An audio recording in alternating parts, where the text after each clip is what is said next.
Quero convidar você, por favor, a abrir a sua Bíblia em Atos dos Apóstolos, capítulo 22. Para um melhor entendimento, é bom nós lermos desde o início. Amém? Então vejamos a partir do versículo 1. Atos 22, versículo 1. Homens, irmãos e pais, ouvi agora a minha defesa perante vós.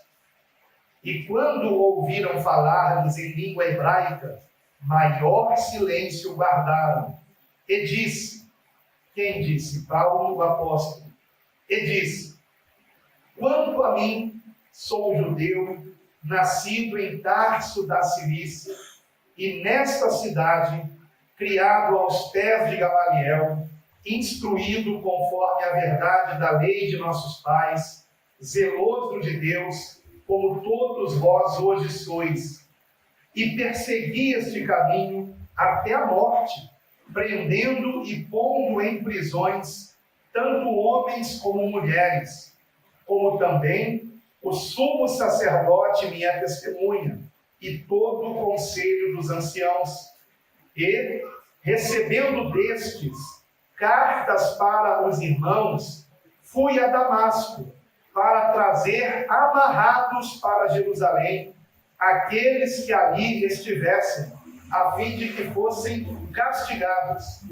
Ora, aconteceu que, indo eu já de caminho e chegando perto de Damasco, quase ao meio-dia, de repente me rodeou uma grande luz do céu. E caí por terra e ouvi uma voz que dizia, Saulo, Saulo, por que me persegues? E eu respondi, quem és, Senhor?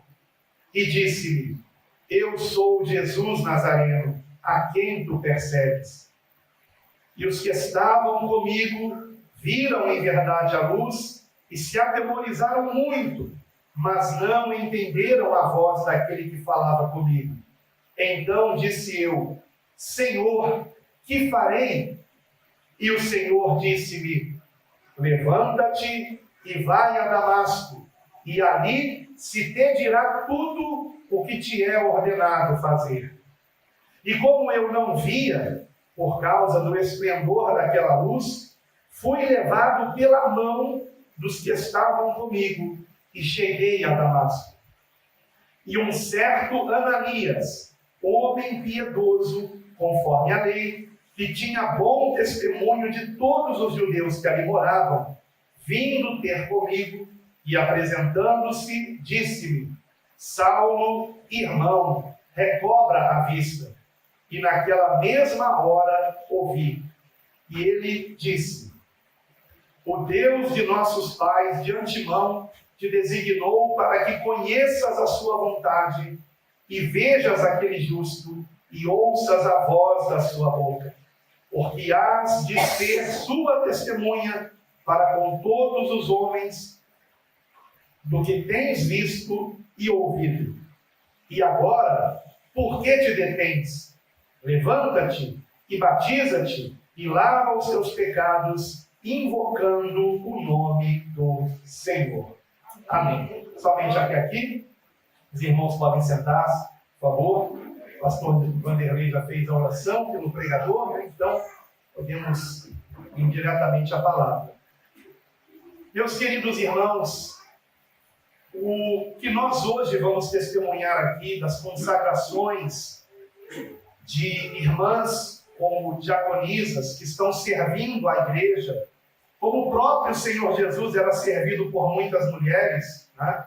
A palavra nos mostra isso em várias ocasiões, e o próprio Paulo também menciona várias mulheres como suas colaboradoras, porque eles serviam na obra, e nós estamos aqui reconhecendo o serviço de irmãs que têm se dedicado, e reconhecendo também o chamado na vida de um dos irmãos para pregar o Evangelho, né? E que será consagrado e reconhecido como evangelista, e reconhecido também o nosso irmão que tem sido o auxiliar no pastorado do nosso querido irmão Vanderlei, que é o nosso irmão Marcos, que será reconhecido também aqui hoje como pastor auxiliar esse ministério para a glória de Deus. O que nós hoje vamos testemunhar aqui é apenas o reconhecimento de um chamado do Senhor na vida desses irmãos. Nenhum de nós pode estabelecer alguém na obra do Senhor. A obra é dele. Ele é o Senhor. Ele é aquele que chama e que capacita e que envia. Nós apenas temos que obedecer.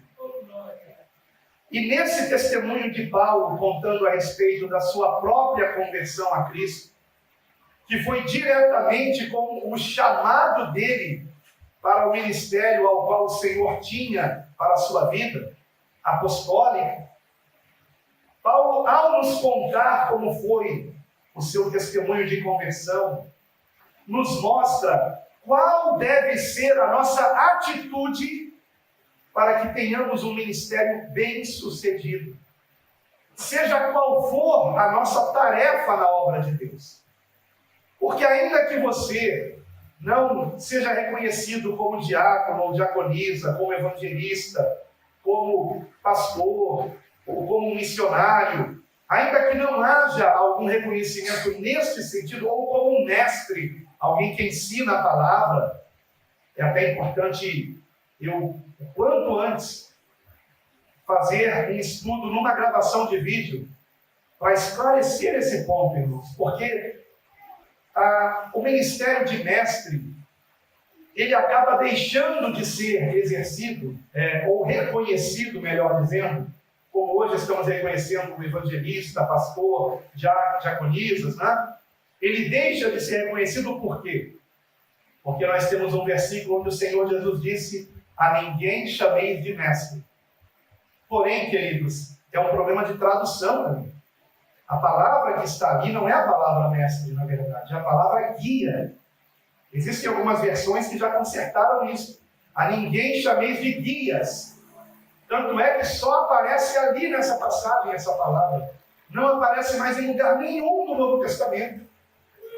E por causa de versões que traduzem como mestre ali, aí depois vão chamar de doutores aqueles que ensinam a palavra. Como, por exemplo, em Atos 11, que vai dizer que em Antioquia haviam profetas e doutores. Só que a palavra ali, melhor traduzida, é como mestre. E por que nós não chamamos aquele que ensina de doutor? Porque aqui no Brasil, doutor é quem é médico. Ou quem tem um doutorado em alguma coisa, não é? Então, por causa de um problema de tradução, nós acabamos deixando de consagrar mestres. Mas eu espero, pastor Vanderlei, que nesse ministério, o ministério, eu digo como um todo, nesse ministério, nós consigamos resgatar este reconhecimento daqueles que se esmeram no ensino e que às vezes não tem o chamado pastoral, mas é alguém que ensina e ele tem o chamado de mestre, mas como não há no meio evangélico, pelo menos no Brasil, a prática de se reconhecer alguém como mestre, então às vezes a pessoa acaba sendo consagrada como pastor, mas ela não tem o chamado pastoral. O chamado pastoral é algo mais profundo. O chamado pastoral, como alguém já disse, é o chamado de alguém que tem que ter cheiro de ovelha. Pastor tem que ter cheiro de ovelha. E não necessariamente o mestre. O mestre, ele está lá estudando a palavra, depois ele ensina a palavra por trás do púlpito, mas não é aquele irmão que está indo visitar, que está sempre junto, que está indo atrás da ovelha perdida, né? Então esse é o trabalho do que tem o chamado pastoral, para a glória de Deus. Então, dito isto, vamos aprender aqui com Paulo, irmãos, como nós devemos responder a um chamado do Senhor. E às vezes o chamado começa com coisas muito simples na obra, mas que alguém tem que fazer. Por exemplo, alguém precisa ficar na entrada, dando folhetos para quem passa na rua. Passou alguém em frente aqui ao local de culto, dê um folheto para essa pessoa.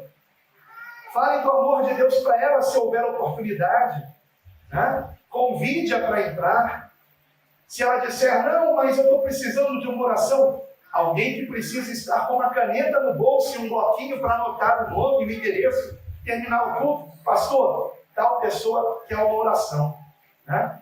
E aí, ao longo da semana, o pastor vai lá, acompanhado ou do pastor auxiliar, ou do evangelista. Se for uma irmã, uma mulher, acompanhado da sua esposa, né, para a glória de Deus. Então, esse tipo de trabalho também é necessário. Certa vez, quando eu estava na portaria da igreja em que meu sogro era pastor, passou uma mulher muito rapidamente e eu tive que ir correndo atrás dela para dar um folheto. E a única coisa que eu pude dizer para ela foi: Jesus te ama. Veio aquele folheto, Jesus te ama, e ela continuou, obrigado. Pegou o folheto, colocou no bolso e continuou caminhando. Só que de repente eu vi que ela parou. Ela parou, deu meia volta e me perguntou, e minha esposa estava comigo: aqui é uma igreja? Porque era uma casa, então não parecia ser uma igreja, né? Aqui é uma igreja? E eu respondi sim. E ela disse: eu posso entrar? Claro, por favor. E ela entrou. Só que 5 minutos depois ela estava saindo. E eu disse: o que foi? Por que você está saindo? Não, porque eu não estou entendendo nada. O pastor está falando sobre comprimento de saia, sobre usar ou não usar maquiagem, corte de cabelo. Falei: não, é porque aqui na igreja do meu sogro hoje é culto de doutrina. Então ele está falando para os membros. Mas deixa eu falar para você do Evangelho. E comecei a pregar Jesus para ela. E minha esposa do meu lado. E para a honra e glória do Senhor, ela começou a chorar. E ela disse: eu vou mostrar para vocês uma coisa. A minha carteira era para estar no meu bolso. Mas olha onde ela está. E a carteira estava enfiada dentro da calça.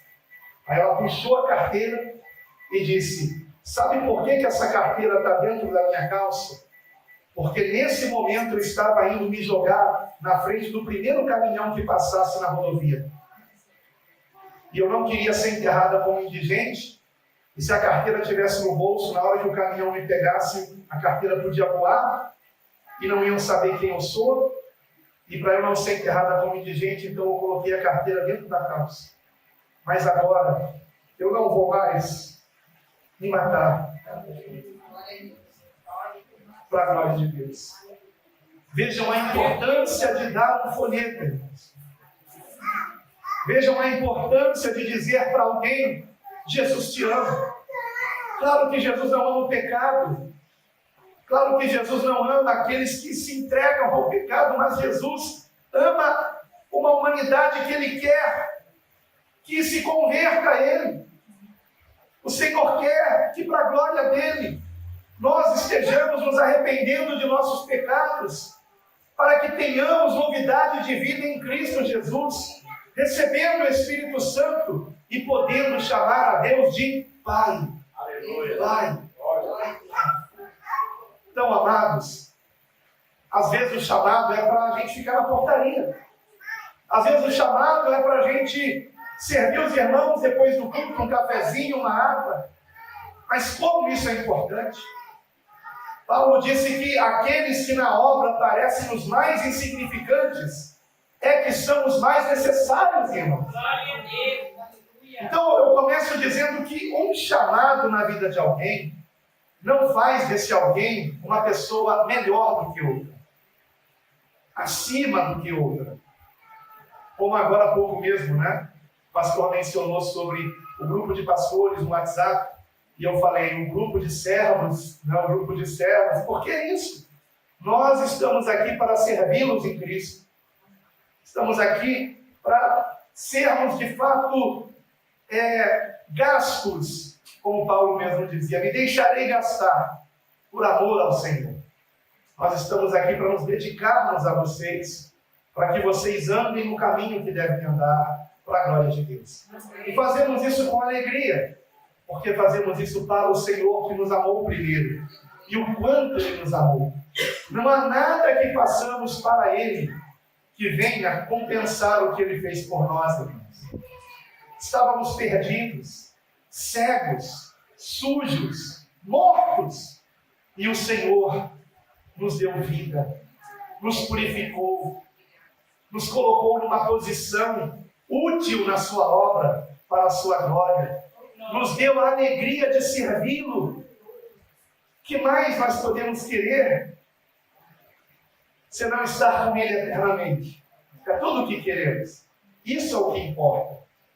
Então, amados, quando Paulo foi chamado, ele primeiramente fez duas perguntas que nós também temos que fazer e que eu faço todo dia, irmãos.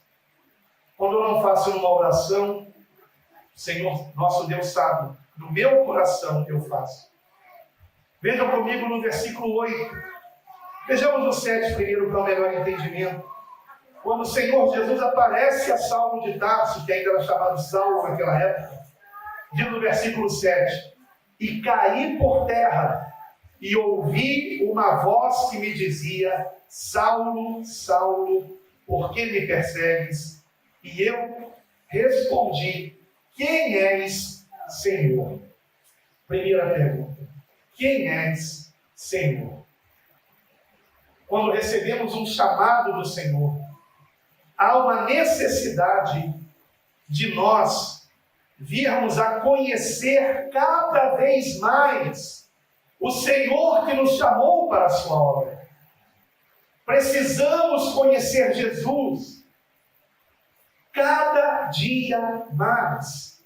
A respeito disso, o mesmo Paulo escrevendo aos Filipenses, vejam comigo por favor no capítulo 3, Filipenses capítulo 3, mas depois vamos voltar para Atos 22, hein? Filipenses capítulo 3, vejam comigo por favor.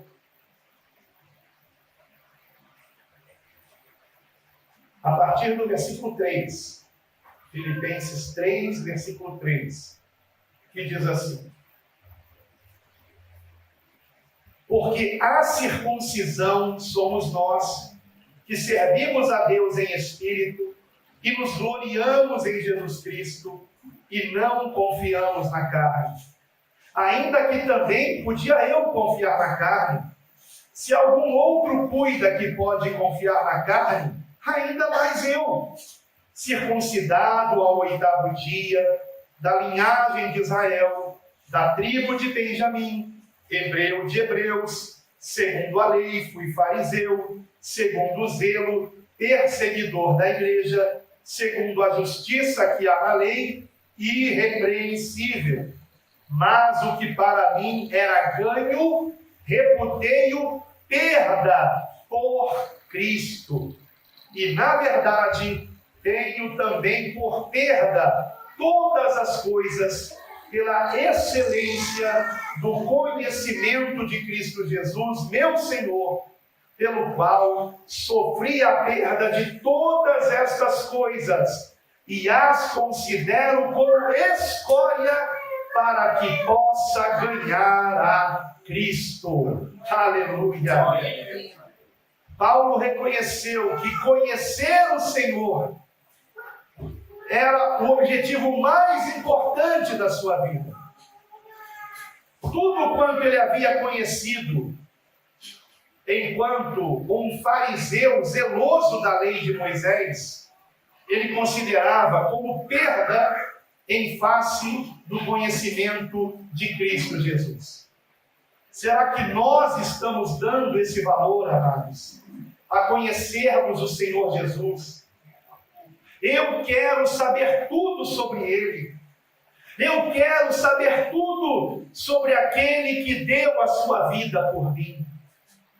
A respeito disso, Deus permitiu que na minha vida houvesse uma verdadeira parábola escrita por Ele. Quando eu, com os meus 16, 17 anos de idade, pouco antes da minha conversão a Cristo, eu estava na praia do Leme, no Rio de Janeiro, e estava jogando frescobol com os meus amigos. Eu morava em Botafogo, e quase todo final de semana, se fizesse sol, eu com eles caminhava de Botafogo até a praia do Leme, passando por dentro do túnel novo ali. Quem conhece o Rio de Janeiro sabe do que eu estou falando. A praia do Leme é de um lado, a praia de Copacabana é do outro, né? Então a praia do Leme é aquela extensão inicial da praia de Copacabana. E ali tem um hotel muito conhecido, Meridien, ou Meridian, depende de quem pronuncia, né? Que divide ali de um lado é o Leme e do outro lado Copacabana. E a gente gostava da praia do Leme. E a gente estava jogando frescobol ali, e de repente, nesse dia, havia uma ressaca. Nenhum de nós estávamos entrando na água só para se molhar um pouquinho e sair, a gente não podia mergulhar.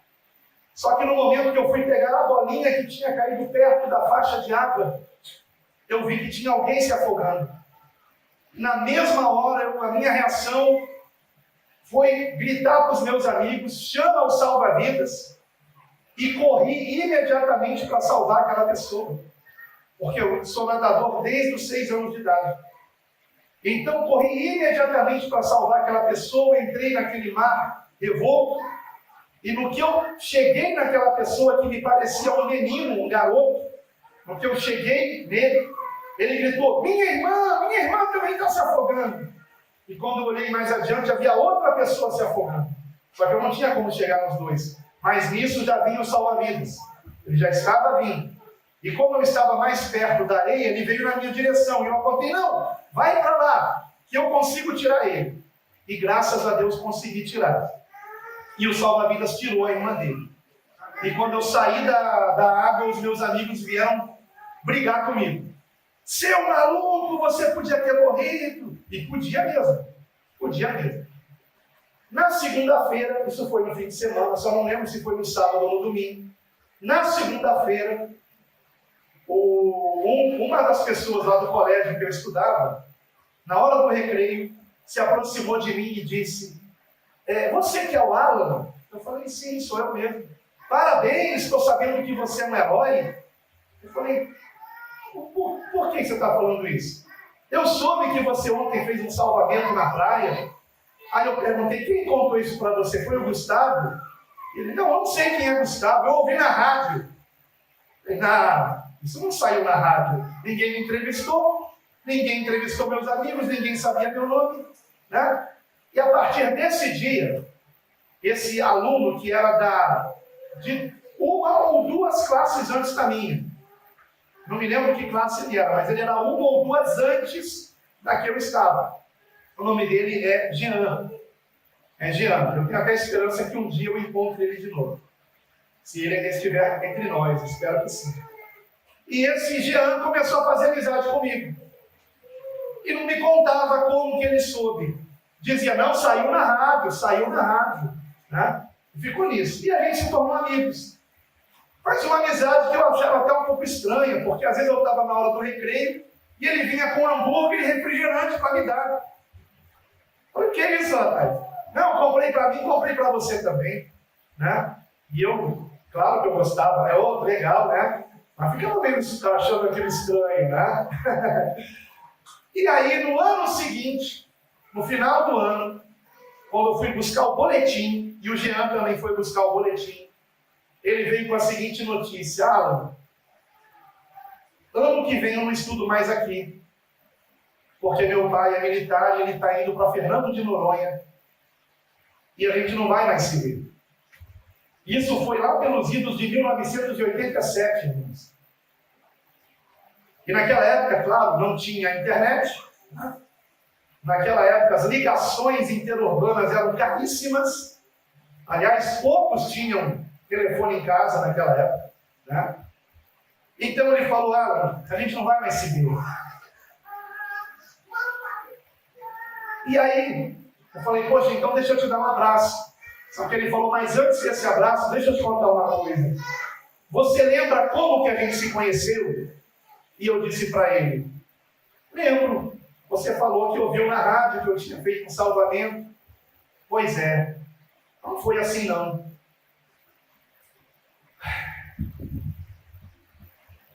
Sabe por que eu me aproximei de você? Sabe por que eu fiz amizade com você?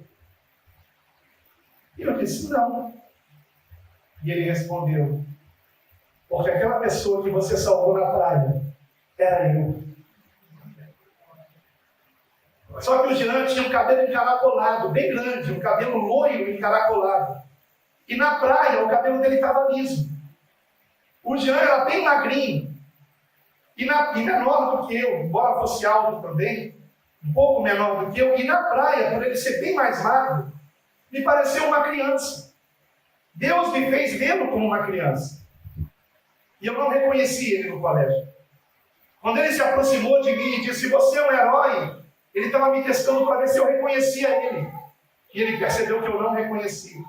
E ele disse, eu fiquei com vergonha de dizer que você tinha me salvado.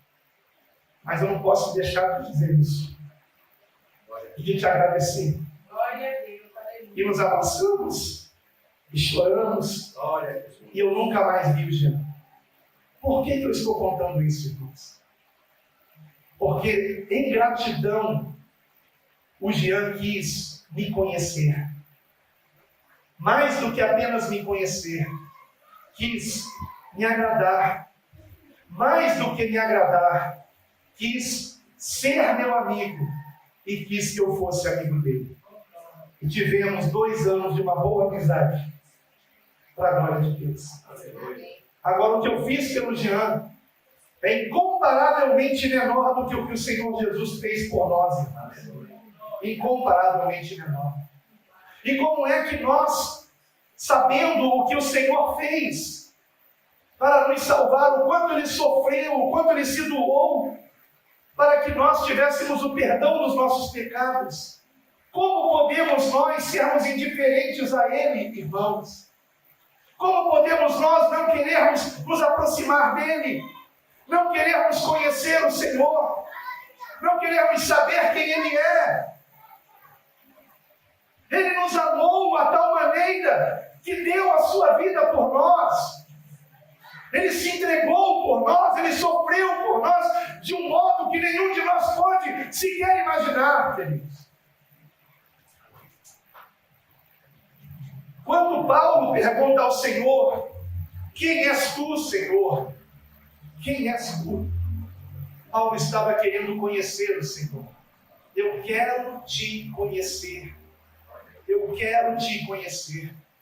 E escrevendo aos Filipenses, ele reconhece que tudo quanto ele havia conhecido era incomparavelmente menor em relação à excelência do conhecimento de Cristo Jesus. E ele acrescenta, Cristo Jesus, meu Senhor.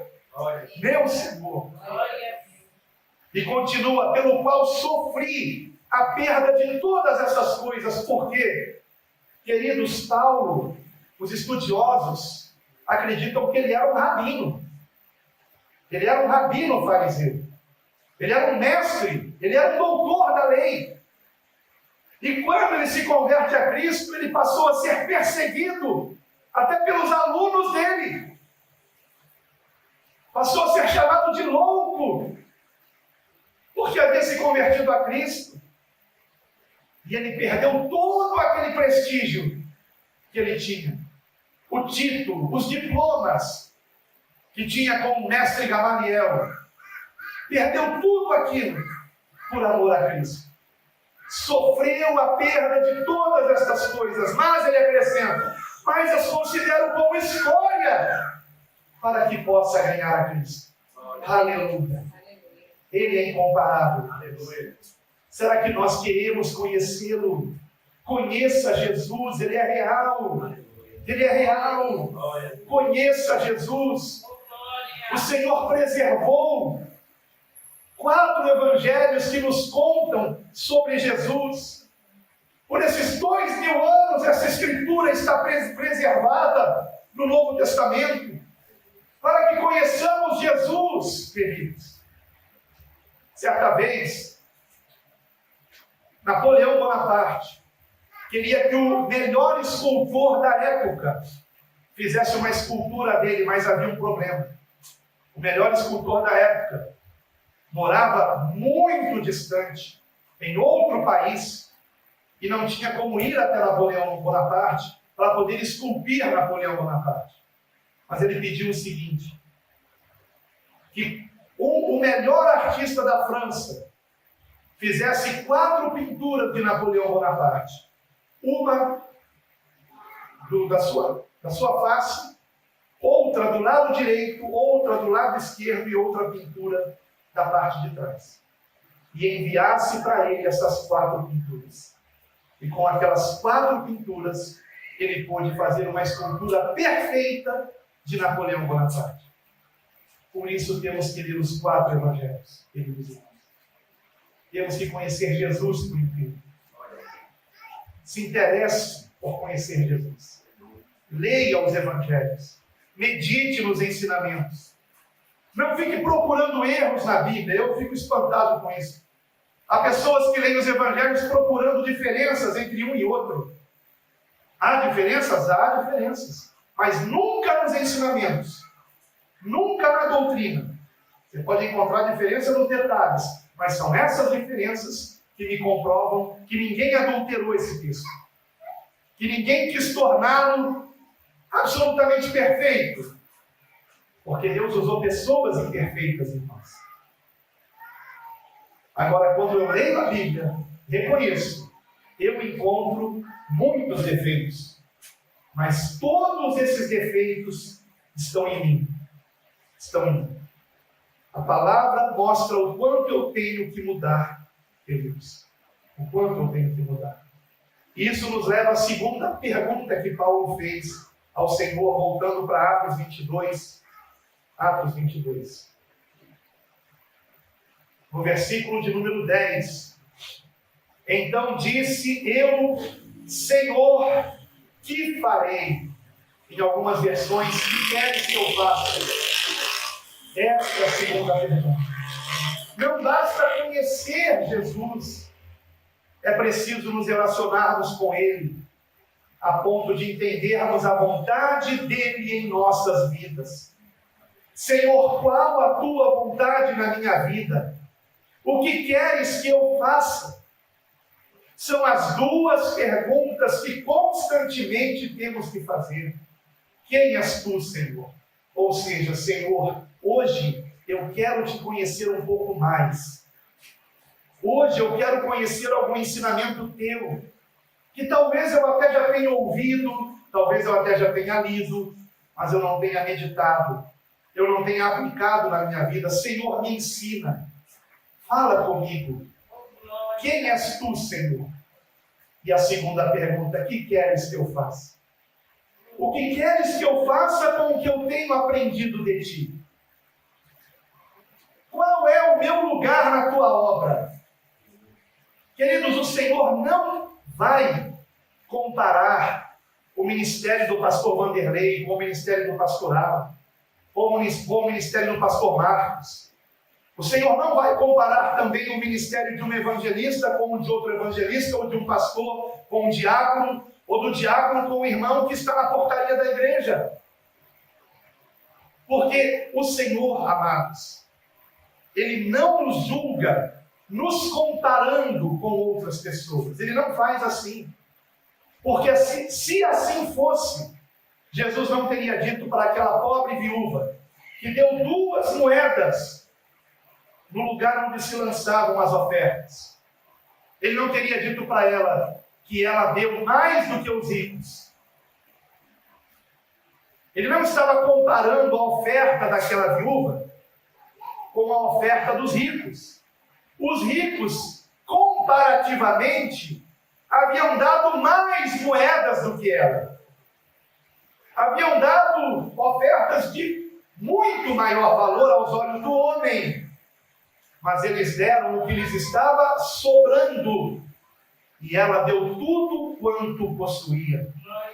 E então o Senhor disse, ela deu mais do que os outros. Ou seja, o Senhor comparou a oferta dela com a condição na qual ela vivia.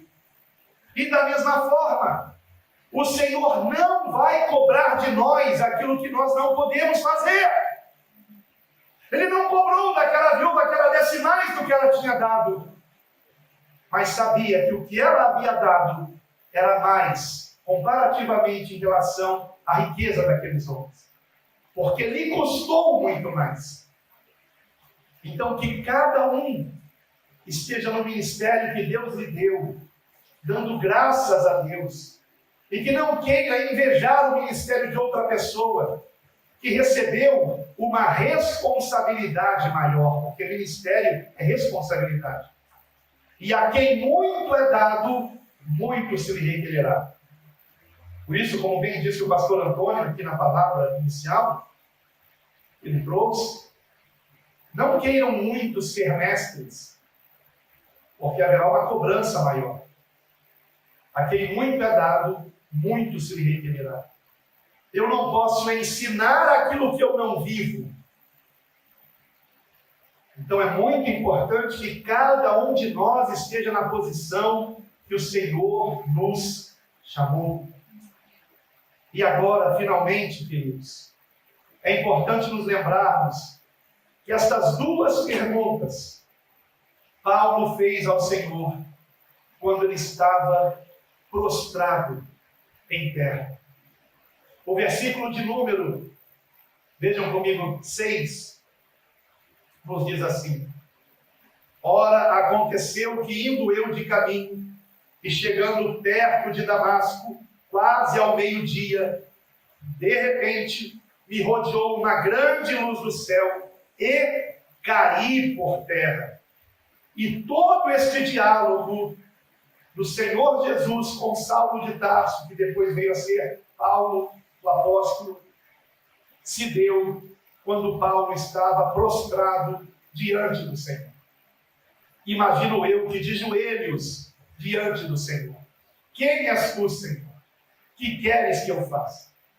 Esta tem que ser a nossa posição diante daquele que nos chamou para a sua obra. A obra é dele. Seja feita não a minha, mas a sua vontade. Revela-te a mim, Senhor, e me mostra o que queres que eu faça. Eis-me aqui, sou teu servo, cumpra-se em mim a tua vontade. Que estejamos sempre nesta posição diante do Senhor, sempre rendidos a Ele. Eu costumo dizer, amados, que a conversão não se trata de uma decisão. Eu decidi me converter a Cristo. Não. A conversão só acontece de fato quando ela é uma rendição. Eu me rendo a Cristo. Como Saulo de Tarso se rendeu a Cristo no caminho de Damasco. Você já se rendeu a Cristo? Já se prostrou diante dele? Você tem querido conhecer a Jesus na sua profundidade? E com esse conhecimento você tem procurado saber dele o que queres que eu faça? Porque ele está lhe dando esse conhecimento, é para você fazer algo em sua obra. É para você se envolver. É para você estar posicionado onde ele precisa de alguém como você. De alguém como você. O Senhor escolheu Saulo para uma missão. Alguns confundem isso.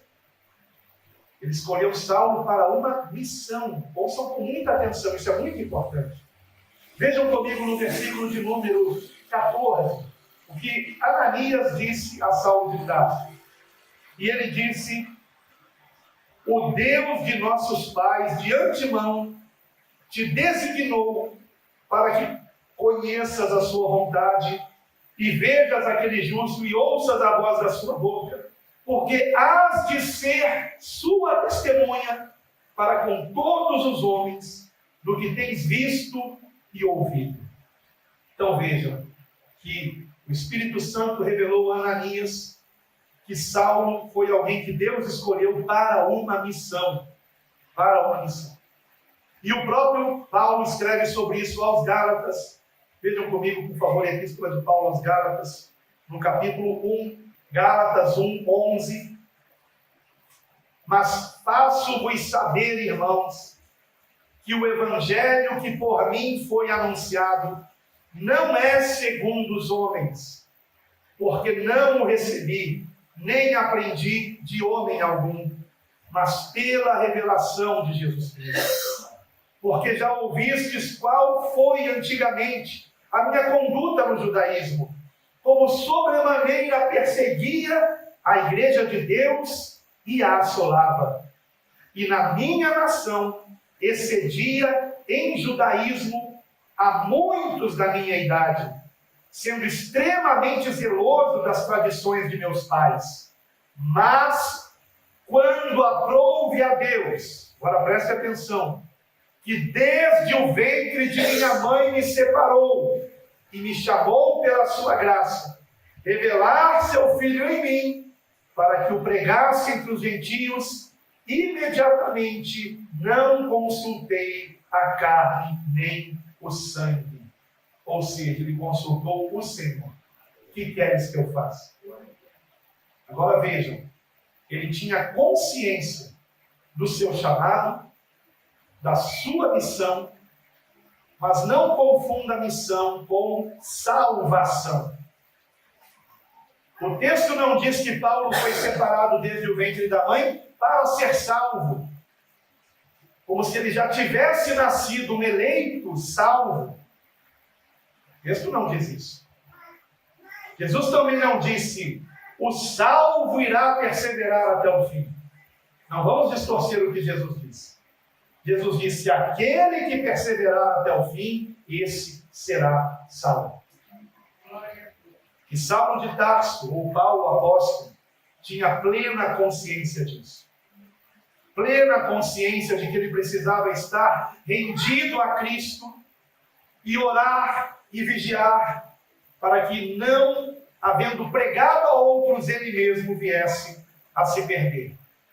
Como ele mesmo diz, voltando a Filipenses capítulo 3, podemos prosseguir na leitura. Já havíamos lido o versículo 8, mas vamos ler novamente o 8 para a gente pegar o contexto. Filipenses 3, 8. E na verdade tenho também por perda todas as coisas pela excelência do conhecimento de Cristo Jesus, meu Senhor, pelo qual sofri a perda de todas essas coisas e as considero como escória para que possa ganhar a Cristo e seja achado nele, ou seja, relacionamento, e seja achado nele, não tendo a minha justiça que vem da lei, mas a que vem pela fé em Cristo, a saber, a justiça que vem de Deus pela fé, para conhecê-lo e o poder da sua ressurreição e a comunicação de suas aflições, sendo feito conforme a sua morte, para ver se de alguma maneira eu possa chegar à ressurreição dentre os mortos. Não que já a tenha alcançado, ou que já seja perfeito, mas prossigo para alcançar aquilo para o que fui também preso por Cristo Jesus. Aleluia. Poderíamos até continuar lendo, mas cada versículo nos faz desejar ler o próximo, e como o tempo não permite, eu encerro lembrando que aquilo que Paulo desejava, ele conseguiu alcançar. Na sua última epístola, a última que ele escreveu antes do martírio, a segunda epístola dele a Timóteo, no capítulo 4, como nós vamos ter hoje a consagração de um irmão evangelista, vamos ler o 5 também. 2 Timóteo 4, 5. Mas tu, sê sóbrio em tudo, sofre as aflições, faze a obra de um evangelista, cumpre o teu ministério, porque eu, ou seja, eu no meu ministério, já estou sendo oferecido por aspersão de sacrifício, e o tempo da minha partida está próximo. Combati o bom combate, completei a carreira, guardei a fé. Desde agora, a coroa da justiça me está guardada, a qual o Senhor, justo juiz, me dará naquele dia, e não somente a mim, mas também a todos os que amarem a sua vinda. Aleluia! Aleluia! Deus toda a glória! Louvado e agradecido seja o Senhor! Louvado e agradecido seja o nosso Deus, a Deus toda a glória! Percebam que Paulo não disse: desde o ventre da minha mãe a coroa da justiça me está reservada. Ele não disse isso. Antes ele disse: desde agora. Por quê? Porque ele havia completado a carreira. Porque Deus já lhe havia revelado que ele seria martirizado. E Paulo foi degolado por amor a Jesus. Será que você também está disposto a perder a sua cabeça por amor a Jesus? Fazendo um trocadilho com esse termo de perder a cabeça. Se você não perdeu a cabeça por Jesus, talvez você não complete a carreira. Temos que dizer como Paulo: em vida, vivo não mais eu, mas Cristo vive em mim. Já não sou eu que vivo, Ele é quem me guia. Ele é a minha vida. Ele é a tua vida. Cristo é a tua vida. Você realmente o ama, você é grato pelo que Ele fez por você. Então queira conhecê-lo cada dia mais. Queira se relacionar com Ele, para que você entenda a vontade dEle para a sua vida. Para que você entenda: Senhor, qual a tua vontade para a minha vida? E Ele vai revelar a você. Aleluia! E que você esteja sempre prostrado diante dEle, reconhecendo que nenhum de nós nasceu com a sorte grande de já ser salvo. Não, queridos. Não. Todas as pessoas têm a oportunidade da salvação por meio de Cristo Jesus. Deus amou o mundo de tal maneira que deu o seu Filho unigênito, para que todo aquele que nele crê, todo aquele, qualquer pessoa que nele crê, não pereça, mas tenha a vida eterna. Quem crê se aproxima. Quem crê se compromete com aquele em quem crê. Quem crê tem gratidão. Quem crê o ama. Ame o Senhor. Se renda a Ele. E cumpra o teu ministério. Cumpra, seja qual for. Não se compare com ninguém. O Senhor te deu um ministério. Cumpra esse ministério com zelo. Porque Ele não vai requerer de você o que Ele deu para outra pessoa. Mas o que Ele deu a você, você vai prestar contas com Ele. Então cumpra com zelo e faça por amor. E sempre transferindo para Ele toda a glória. Porque dele, por Ele e para Ele são todas as coisas. Glória, pois, eternamente a Ele. Amém.